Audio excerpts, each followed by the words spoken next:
You're posting and your post is getting zero engagement. Beside that, it does not feel like you. And when you go on Instagram or whatever social media you're using, you see others succeeding and it seems as if they're winning overnight. And then you compare yourself to them because you're seeing 20-year-olds winning and you know that you're a millennial up in your 30s, maybe almost even 40. Don't say that out loud.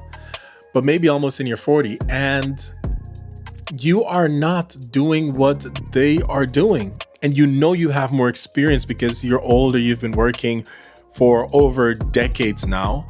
But this online social media thing is not working for you. And worse is when you put out content that feels right, it doesn't land as you wish it would.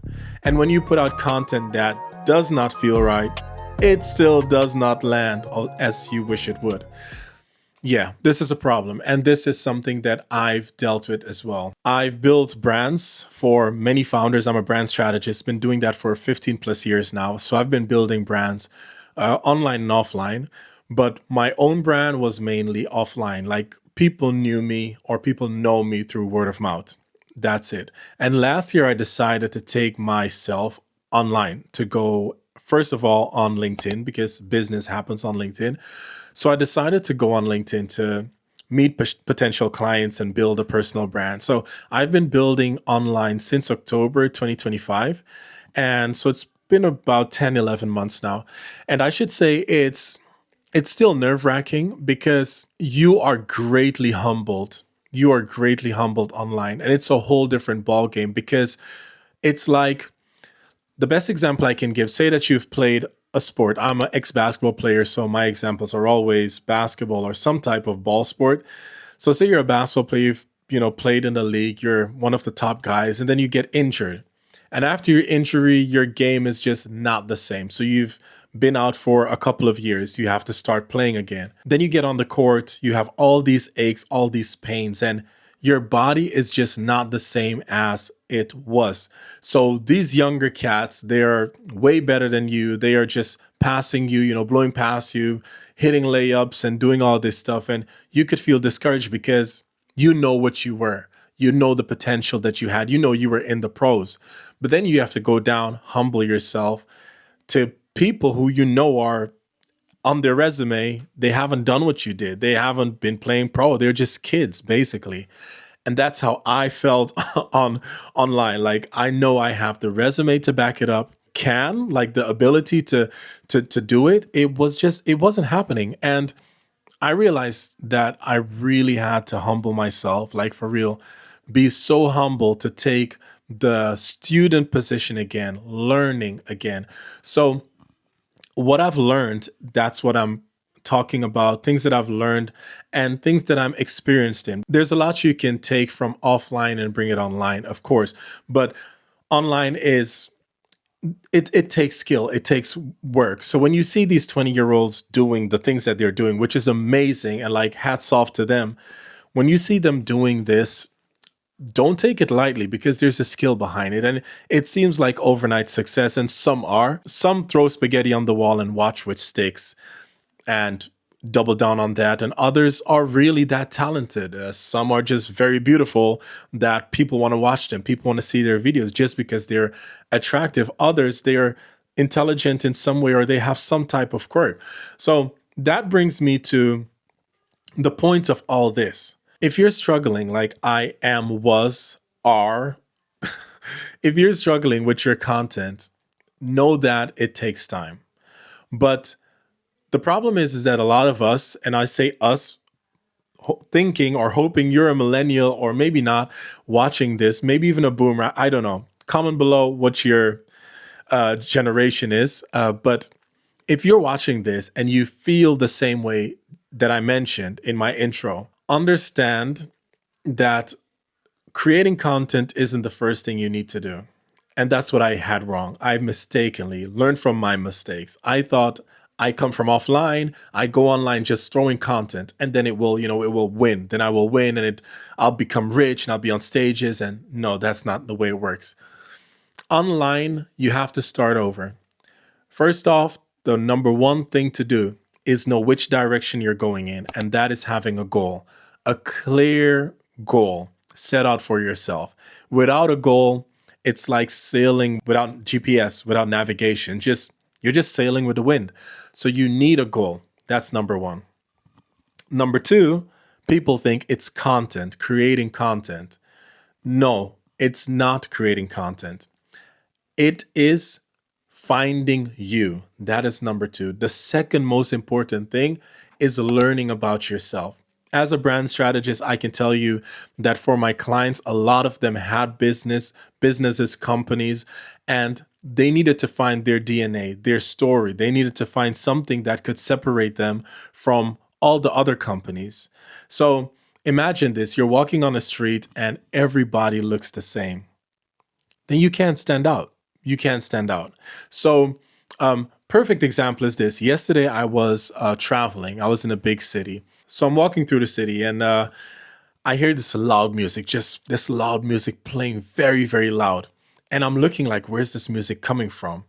So I see this guy walking with his music to his ear and he's singing like on the top of his voice. And some people were looking at him, others weren't.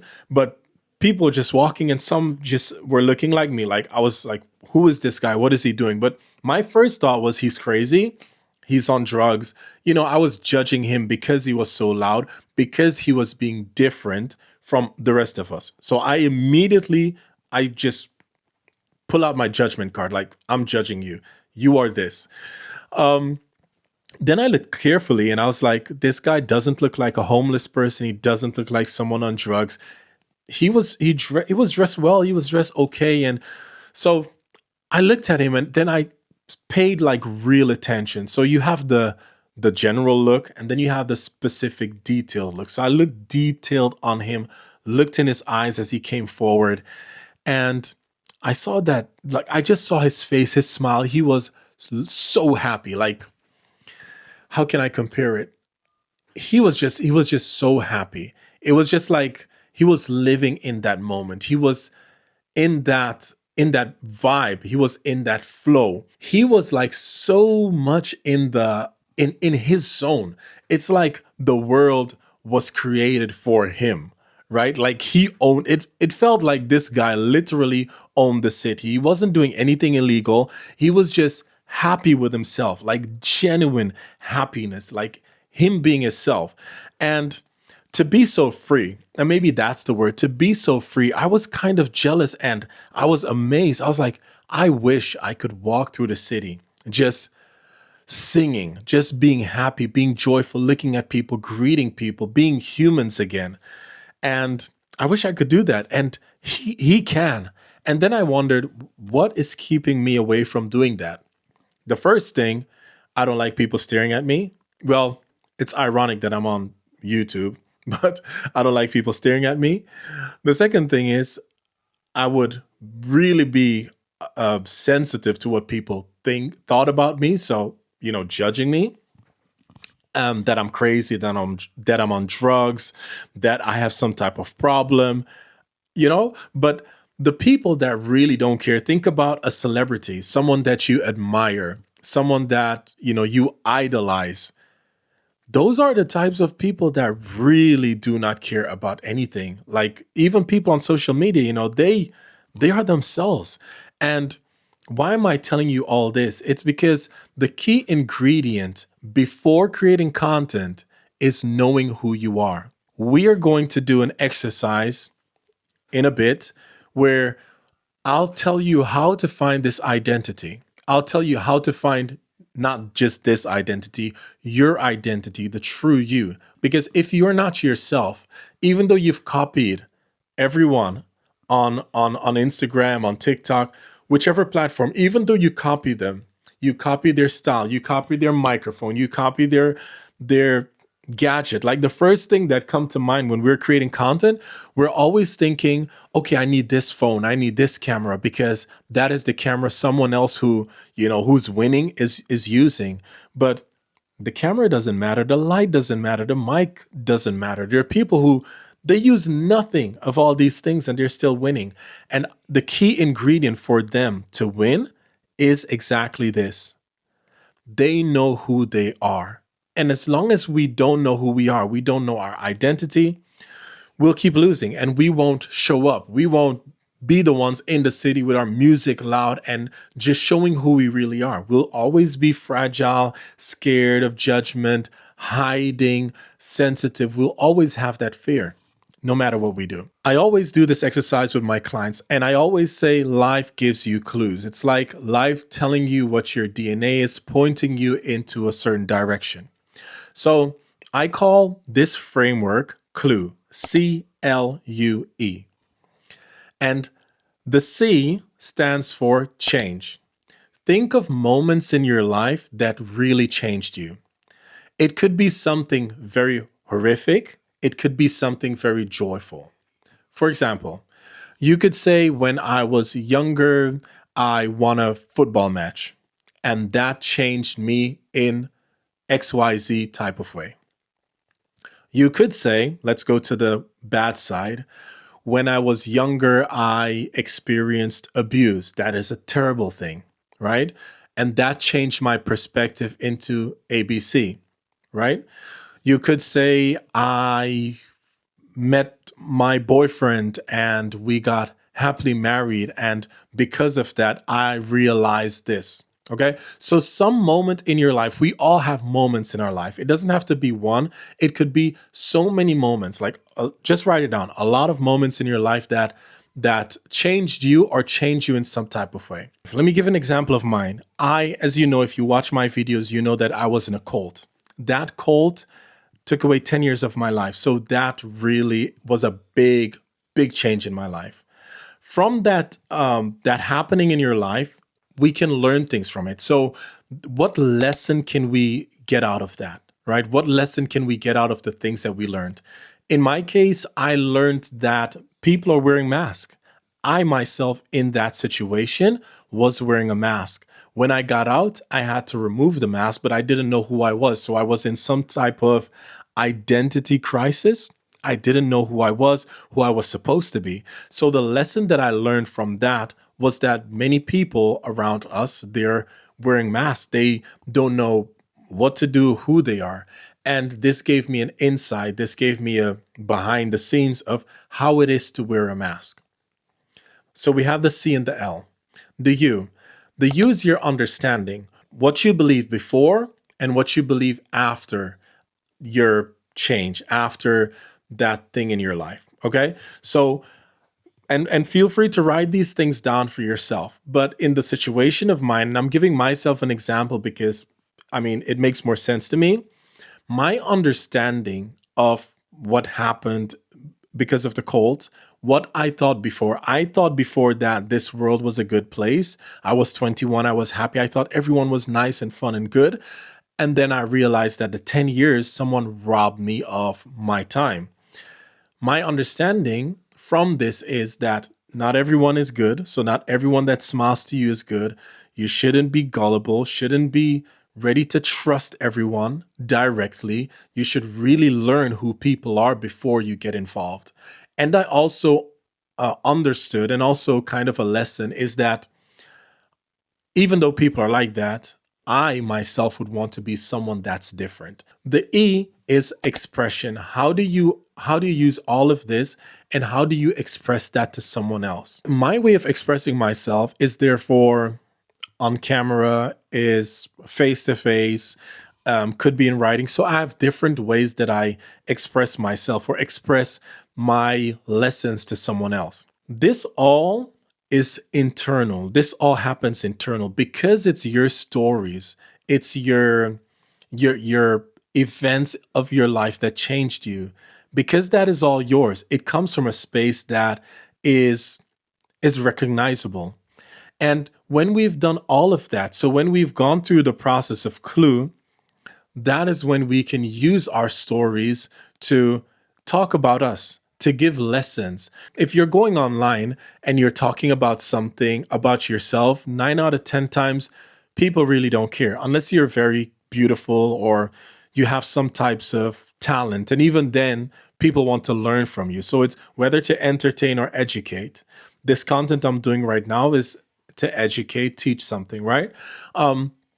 So when you're going online, when you're making content, you need to have something, some type of lessons. And your lesson, the things that you've learned, come from that change. It comes from things that actually happened in your life. And this sets you apart. So when you're creating content about a part of your life which could teach and help someone else, it's way stronger.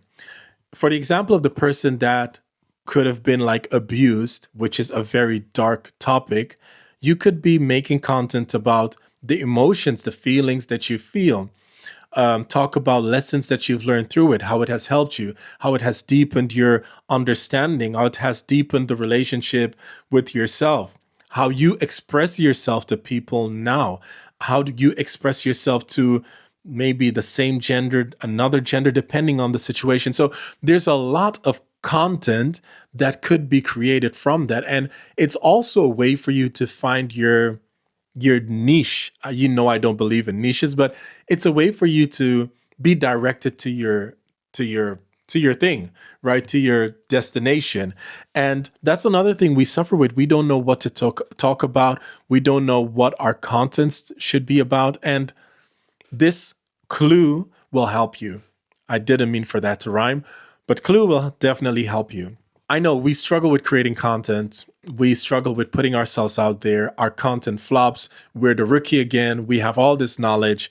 I think if we mix our expertise with dissecting ourselves, knowing who we are, and we combine it, we can have strong content. And I do believe, sorry Gen Z, sorry boomers. Well, boomers are actually very good too, because boomers, they have all this time, like they've spent longer on earth, so they have all this knowledge, and us millennial, we have that work spirit. We've been in companies, been in corporate, been in businesses. So if we can combine our experience, and boomers, if you're a boomer watching this, you can combine your knowledge, your life lessons together with your quirks, who you really are.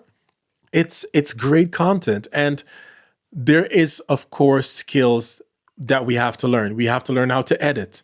We have to learn how to film. If you're doing short form content, it has to be like, within a minute or two, you have to get your point across.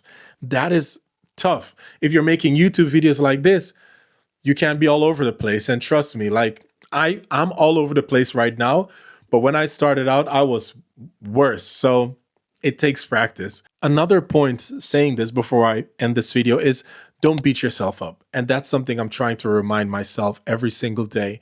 Don't beat myself up, just show up consistently. It will happen for you as long as you stay consistent and you don't give up. And that is just something that like I said, I tell myself that daily. Stay in this battle, be consistent, and don't give up. I'm so happy you're watching this video. Please drop a comment. I ask you every single video. Subscribe, like, let me know what you thought about Clue. In my next video, I'll break down another framework, how to build a personal brand. This video was about how to build your identity. I know the last 50 videos I haven't been teaching, and I realized that you don't like me for my looks. You want to know what's in my brain. So I want to teach you more on this platform, and let me know what you want to learn. Like, you have a 15-year plus experienced brand strategist in front of you. Let me know what you want to learn from me, and I'll definitely put out that content for you. Okay? Thank you so much for watching. I hope you have a wonderful day. I'm KJ, and I'll see you in the next one. Peace.